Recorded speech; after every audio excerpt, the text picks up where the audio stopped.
What's up, everybody? Welcome back to another highly combustible reaction. We're gonna be jumping into something kind of cool. Life in the coldest place on Earth. That says negative 71 degrees Celsius. You've lost your mind. I would never move there at all. Negative 96 degrees Fahrenheit. Yakutia. Well, Yakutia, you are 100% not on my bucket list. Let's put it that way. When it comes to cold and highly combustible do not get along. So I'm ready to see. I'm ready to live it vicariously through the life of another, what it's like living in the coldest town on Earth. Let's jump in. You left it on the request form. Let's see. What it's like living in the coldest town on Earth.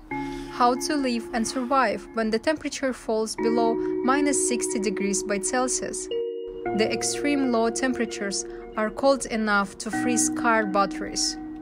Meanwhile, a thick fog cold enough to freeze a car battery. What the hell do you do when the battery fluid is frozen in your car battery? is a constant presence in the city, giving it otherworldly aura. Why do people choose to live in such a harsh environment? Yes, that's what I want to know. This video is about how the people are living and enjoying life in the coldest town on Earth, Yakutia. Hi guys, I am Kyun. I grew up in the coldest place on Earth, Yakutia. Many people were asking about our daily life during the winter time. She grew up there, ladies and gentlemen, 100%.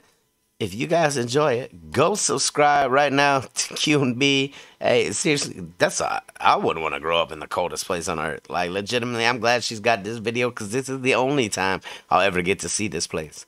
There is also a lot of fun during the winter time in Yakutia.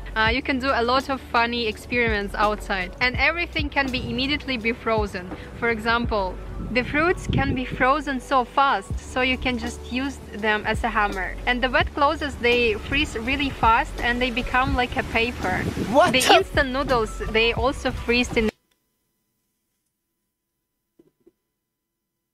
How in the hell? That's too fast. That's way too... You still hang your clothes up outside? Obviously, those pair of pants better not be standing up by themselves. Fast and they become like a paper. The instant noodles, they also freeze in a few minutes. The boiling water freeze in the air. Holy shit. That's beautiful, but I'm never gonna be able to do that. Obviously, you can't just spend your whole life at home, especially when the winter lasts 7 months. So one of the outdoor activities in Yakutia is ice fishing. Okay. The people are fishing in the longest river in the world, the Lena River. They're digging a hole and just start fishing.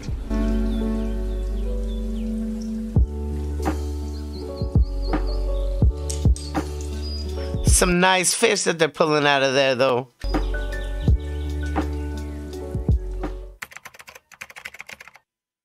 The traditional Yakutian cuisine is also influenced a lot by our climate. And one of my favorites traditional frozen dish is stroganina. Stroganina is the frozen raw fish sliced into thick layers. So you can just eat this stroganina with the salt and pepper. And it's so delicious.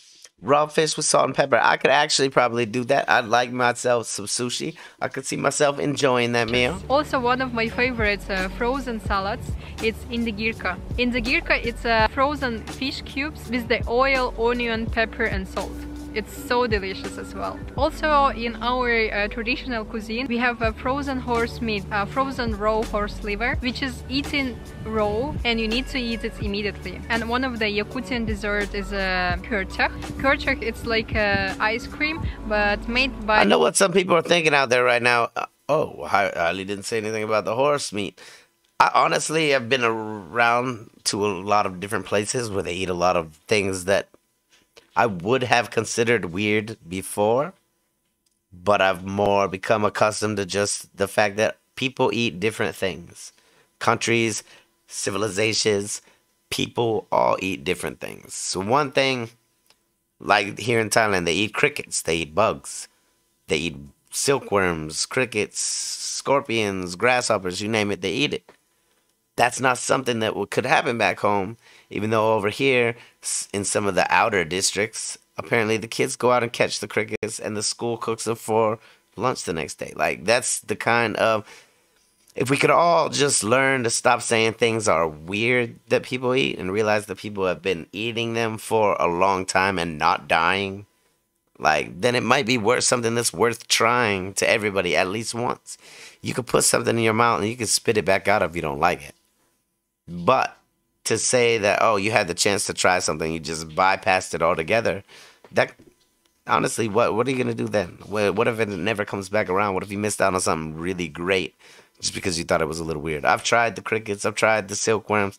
I'm not saying they're my favorite, but could I eat them in a situation where it came to survival? Absolutely. So when it comes to eating the raw horse liver and things like that, I can see it. You need your protein. You need your energy to survive in that harsh climate. It doesn't matter what it is. Which is eaten raw, and you need to eat it immediately. And one of the Yakutian dessert is a kurchak. Kurchak, it's like ice cream, but made by cream and berries. It looks very good, actually. Digging the wells is really expensive in Yakutia due to the thick layer of the hard permafrost. So a lot of Yakutian villages no water treatment facilities, so they don't have any other option. So they're going to the lake and cutting these ice blocks for an hours. I actually tried this ice water myself from the lake, and it actually tastes much more better than the water from the tap. Interesting. I remember when I was a kid, I was always wearing a lot of fur, like a fur coat, the hat made by folk fur, the mittens, and also the traditional Yakutian boots made by deer fur. It's one of the... Bet you those are the warmest boots in the world right there. Look at those things. They're magnificent. I would definitely rock a pair of those boots in the winter. So the traditional Yakutian boots made by deer fur. It's one of the must-have boots during the winter time in Yakutia. I remember when I was going outside, I was always wrapping my face with a scarf. And after 15 minutes going outside, my eyelashes and eyebrows always was covered with the frost. So when you're walking around the city, you can also barely see anything around you, because the city is shrouded in a frosty fog. It's actually also really dangerous if you forget your mittens at home. You can easily freeze your fingers. And I remember when I was a kid, I also freezed a lot of times my cheeks. So it's really important to wrap your face with a scarf. So that's pretty much what I wanted to talk about our winter lifestyle in Yakutia. I hope you liked this video and it was interesting for you. Bye bye, see you in the next video. It was actually extremely interesting, and I definitely appreciate the recommendation. I appreciate the content 100%. Go show QNB some love on her channel for this awesome content. I can't imagine how hard it would have been to grow up in that kind of an environment. Though growing up there would have made it a lot easier than somebody, say, going from America and being dropped right into the middle of it. So I'm kind of curious. I'm interested in learning more about Yakutia for sure, because I want to know how many people are there. Like, how many people are living like this in this cold area? What would do people move there? Like, what would make somebody move to the coldest place on earth? I have no idea, but it's definitely interesting information. Like I said, definitely go show her some love on her channel. It'll be down inside the description. Hit the like button if you liked it, the dislike button if you disliked it. Check out one of my other videos up there. Subscribe right here if you want to see more content, possibly your content. Until the next one, I'm highly combustible. You guys be happy, healthy, safe. I love you to the moon and back. Peace.